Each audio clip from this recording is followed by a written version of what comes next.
পাত্রী দেখার সময় অনেক আছে দেখতে এসে আংটি পরায় দেয়। আংটি যে পরায় এতে কি মেয়ের আঙ্গুলে স্পর্শ হয় কি হয় না? জায়েজ নাই। তাহলে কি করবেন? আংটি পরাইতে হলে কে পরাবে? আপনার ঘরে মহিলা নাই, আপনার মা নাই, মা না থাকলে বোন নাই, বোন না থাকলে ভাবি আছে, না থাকলে একজন পাড়া প্রতিবেশী একজন মহিলা নিয়ে আসবেন। আংটি পরাইতে হলে মহিলাকে দিয়ে মহিলাকে আংটি পরাইবেন। আপনার মা থাকতে আপনার আংটি পরাইতে কে বলছে? এই জন্য আংটি পরানো কি নিষেধ, কারণ আংটি পরাতে গেলে তার গায়ে স্পর্শ করতে হয়। ইসলামী শরীয়ত বিয়ের আগে পাত্রীকে দেখার অনুমতি দিয়েছে, কিন্তু স্পর্শ করার অনুমতি দেয়নি। পাত্রীকে দেখা যাবে, অনেক সময় আবার অনেকে করে কি, দুইজনকে এক ঘরে দিয়ে ঘরের দরজা বন্ধ করে দেয়, বাকিরা সব বাইরে চলে যায়, যে তারা একান্তে কিছু নিজেরা একজন আরেকজনকে একটু বোঝাপড়া করুন। বিয়ের আগে এরকম আজনবিয়া ভিন নারী পুরুষকে একান্তে সঙ্গোপনে তাদেরকে একত্রিত হতে দেওয়া যাবে না, এটাও হারাম।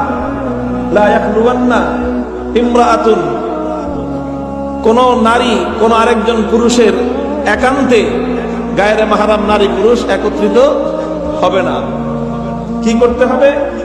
সেখানে এমন একজন থাকতে হবে, অথবা এমন ভাবে ঘরের দরজা জানালা খোলা রাখতে হবে যাতে ঘরের ভিতরে কি হচ্ছে বাহিরের সবাই যেন কি করে বুঝতে পারে। কোন বাচ্চা ছেলে থাকলো, বাচ্চা মেয়েরা থাকলো, থাকে না, ঘরের বাচ্চারা থাকলো সাথে, আর পাত্র পাত্রীকে দেখে গেল। পাত্র দেখতে আসে পাত্রীকে, সাথে দুলাভাই, মামা, খালা, মামা, খালু, চাচা, বাপ, ভাই ব্রাদার সব নিয়ে এসে পাত্রী দেখে। বাদশা এরকম যে এটা গরুর হাটে গরু কিনতে আসছে, বদতমিজ এগুলো। আবার এটাও আছে, দুলাভাইকে না নিয়ে আসলে উনি রাগ করে আর বাড়িতেই আসবেন না। এই সমস্ত দুলাভাইয়ের বাড়িতে আসার কোনো দরকার নেই। যেই দুলাভাই গুনাহ না করলে বাড়িতে আসবে না, হারাম কাজ না করলে যেই দুলাভাই বাড়িতে আসবে না, ওই দুলাভাইরে আর এত তোয়াজ করার কোনো দরকার নেই।